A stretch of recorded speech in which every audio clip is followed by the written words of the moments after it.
Tasty dum biryani. మీకు కూడా తినాలనిపిస్తుంది ఇలా చూస్తుంటే.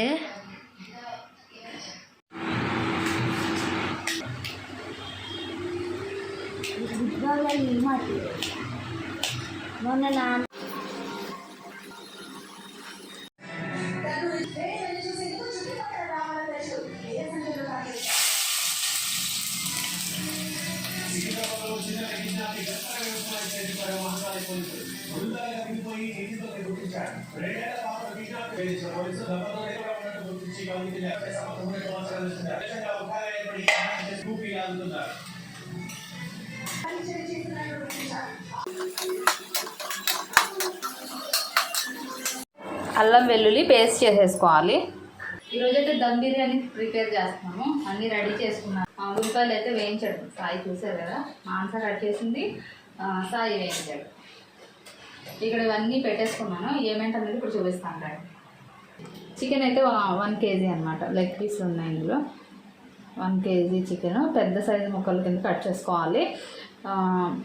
బాస్మతి రైసు ఇవి 1 kg రైసు ముందుగానే నానబెట్టుకుని ఉంచుకున్నాను. కడిగేసి 2 సార్లు కడిగేసి ఉంచుకోవాలి. నానితే మంచిగా ఉడుకుతుంది, బాగుంటుంది.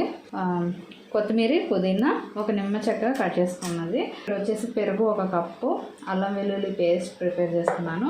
ఇంక మసాలాలు ఏమీ పట్టలేదు. నార్మల్గా బిర్యానీ మసాలాలు కావాల్సినవన్నీ ప్లేట్లోకి తీసుకున్నాను. ఇప్పుడు బిర్యానీ మసాలా కూడా చేసుకున్నాము. ఇంక ఇది వచ్చేసి పచ్చిమిర్చి పేస్ట్ అన్నమాట. 4 పచ్చిమిర్చిని పేస్ట్ చేశాను. పచ్చిమిర్చి పేస్ట్ కూడా ఇంపార్టెంటే, బిర్యానీలోకి ఖచ్చితంగా వేసుకోవాలి. మ్యారినేట్ చేసుకున్నాం. ఫస్ట్ ముందుగా ఉప్పు వేసుకుంటున్నాను. ఇదైతే కల్లుప్పేనండి, పౌడర్లో చేసుకున్నది ఉప్పు అనమాట.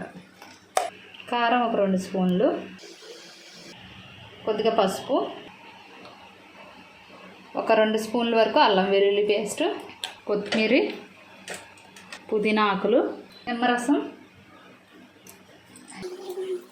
2 నిమ్మ చెక్కలు అంటే 1 నిమ్మకాయ పిండేసుకోవాలి పూర్తిగా, 3 యాలకులు, 3 లవంగాలు, 1 చెక్క, కొంచెం షాజీరా, 2 స్పూన్లు ధనియాల పొడి,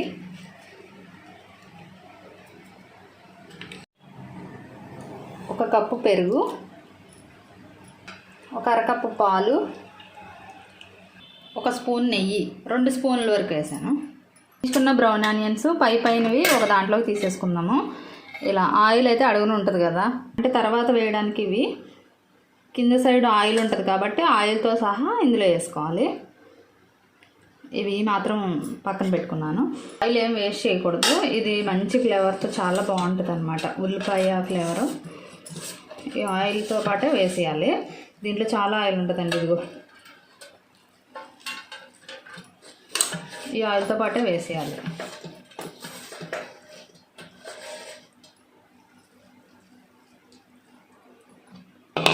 పచ్చిమిర్చి పేస్ట్ చేసుకుని ఉంచుకున్నాం కదా, 4 పచ్చిమిర్చిని పేస్ట్ చేసేస్తాను.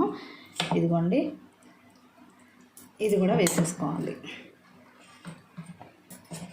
కదా. మసాలా పౌడరు, యానాస్ పువ్వు, జాపత్రి,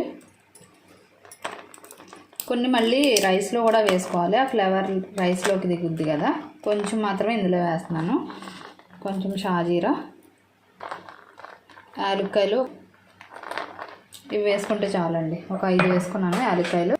వచ్చగా దంచుకుంటే చాలు. ఇదిగోండి మా సాయి దంచి ఇచ్చారు నాకు. దీన్ని ఇందులో వేసేసుకుందాం. లాస్ట్కి 2 స్పూన్లు ఆయిల్ వేసుకోవాలి, లేదంటే మాడిపోద్దండి ఆయిల్ తక్కువైనట్టయితే. 1 spoon chicken masala. ఇప్పుడు ఇది మిక్స్ చేసేసుకుందాం. బాగా చికెన్కి పట్టే విధంగా కలిపేసుకోవాలి బాగా. ఇంకా అన్నీ వేసేసినట్లే. టేస్టింగ్ సాల్ట్ మాత్రం యూజ్ చేయట్లేదండి, మామూలుగానే చేస్తున్నాం. చాలా బాగుంటుంది, చాలా బాగా వచ్చింది. ఈ బాండీతో సగం వరకు నీళ్లు పెట్టుకుంటున్నాను స్టవ్ మీద, ఎసరు కోసం అన్నమాట. స్టవ్ ఆన్ చేసుకోవాలి. ఎసరు అంటే ఇది మరగాలి, వాటర్ అంటే రైస్ ఉడకడానికి. ఇందులో మసాలాలు యాడ్ చేసుకోవాలి.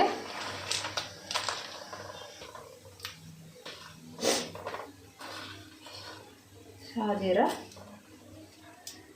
ఖచ్చితంగా వేసుకోవాలి. ఇవన్నీ వేసుకుంటే ఫ్లేవర్ అది బాగా దిగుద్ది. 2 బిర్యానీ ఆకులు, స్పూన్ అల్లం వెల్లుల్లి పేస్ట్ వేసాను. మీరా కొంచెం పుదీనా, 1 స్పూన్ ఆయిల్ ఇందులో వేస్తున్నాను. ఎందుకంటే అన్నం పొడి పొడిగా వస్తుంది, అంటుకోకుండా ఉంటుంది రైస్. 1 స్పూన్ మిరియాల పొడి, సరిపడినంత ఉప్పు వేసేయాలి ఇప్పుడే, అంటే వాటర్కి సరిపడినంత వేసేస్తే ఇంక ఇప్పుడు మూత పెట్టేసుకుంటాను. ఇవి చూడండి తెల్ల కనిపిస్తున్నాయి. ఇవి రైస్ బాగా నానే అనమాట. ఇలా నానితే పువ్వుల్లాగా విచ్చుకుంటుంది రైసు, అంటే ఎక్కువ వస్తుంది అనమాట. అప్పటికప్పుడు వండిన దానికంటే ఇలా నానబెట్టి వండితే ఎక్కువ అవుతుంది, ఒదుగవుద్ది రైసు. ఇప్పుడు ఇది మరగడం స్టార్ట్ అయింది.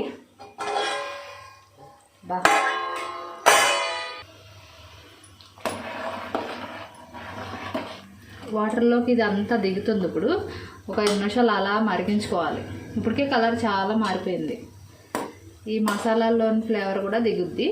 ఇది ఇంక ఇదంతా వేస్టే అనమాట. ఇంక తర్వాత తీసేసుకుందాం. అప్పుడు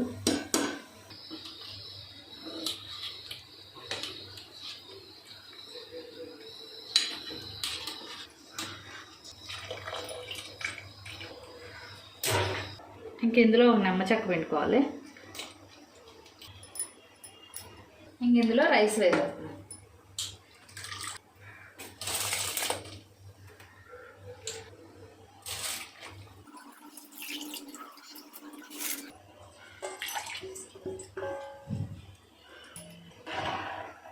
ఎక్కువ కలపకూడదు, రైస్ విరిగిపోతాయి అన్నమాట. ఒక్కసారి అలా కలిపేసుకొని మూత పెట్టుకుందాము.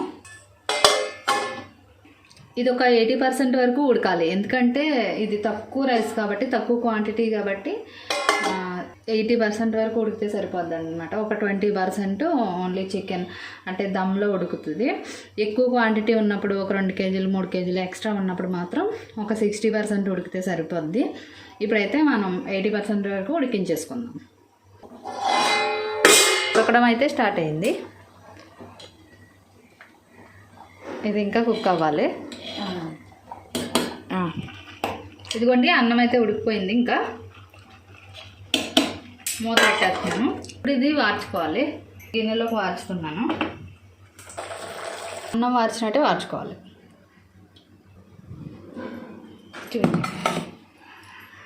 పెద్ద గిన్నె అయితే తీసుకున్నాను. ఈ చికెన్ అంతా బాగా పరిచేయాలి.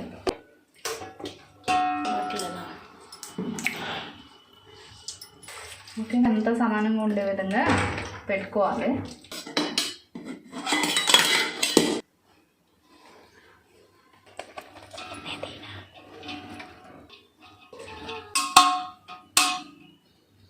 బ్రౌన్ ఆనియన్స్ ఉంచుకున్నాం కదా మనం, ఈ బ్రౌన్ ఆనియన్స్ పైనుంచి వేసేద్దాం. ఇంకా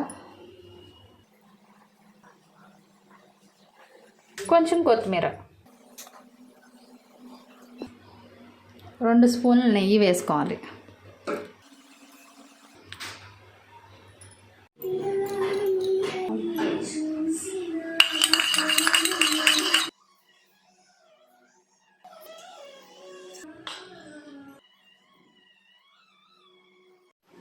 ఇంకా మనం వార్చుకున్న గంజి ఉంది కదా, కొంచెం ఇది వేసేసుకుంటున్నాను. పైనుంచి పోసుకోవాలి. పర్ఫెక్ట్గా కుక్ అవుతుంది అన్నమాట. ఇంక ఇది దీనికి సరిపడా మూత పెట్టేస్తున్నాను. మూత పెట్టేసి ఇంకా స్టవ్ ఆన్ చేసుకోవాలి. నీళ్ళు తీసుకున్నానండి, గిన్నెతో నీళ్ళు తీసుకుని దీని మీద పెట్టేసుకోవాలి. ఆవిరి బయటికి రాకుండా ఉంటుంది. బరువు పెట్టుకోవాలన్నమాట, ఏదైనా బరువుగా ఉంది. ఇప్పుడు స్టవ్ ఆన్ చేసేసుకుంటున్నాను. స్టవ్ అయితే ఆన్ చేసేసాను. ఒక 10 మినిట్స్ అలాగే ఉంచుకోవాలి. అంటే హై ఫ్లేమ్లో పెట్టుకోవాలి. ఒక 10 మినిట్స్, 20 మినిట్స్ సిమ్లో పెట్టుకోవాలి. అప్పుడు బాగా కుక్ అవుతుంది.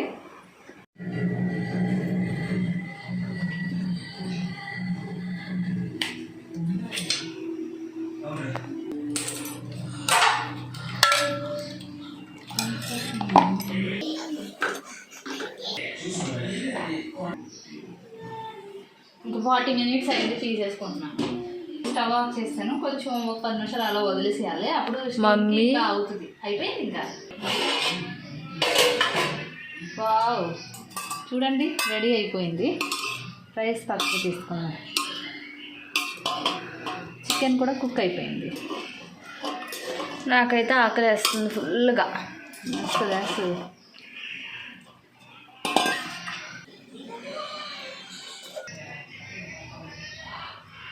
Wow wow, tasty dum biryani. మీకు కూడా తినాలనిపిస్తుంది ఇలా చూస్తుంటే. టేస్టీ దమ్ బిర్యానీ చూడండి, చాలా బాగుంటుంది. తప్పకుండా నేను చేసిన విధంగా చేయండి, చాలా టేస్టీగా ఉంటుంది. ఇప్పుడు బాయ్, మేమైతే తింటాము. నాకైతే ఆకలి వస్తుంది. Bye bye.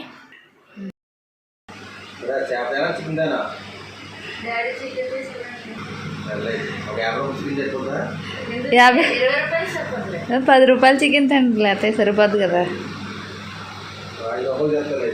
5 రూపాయలంట.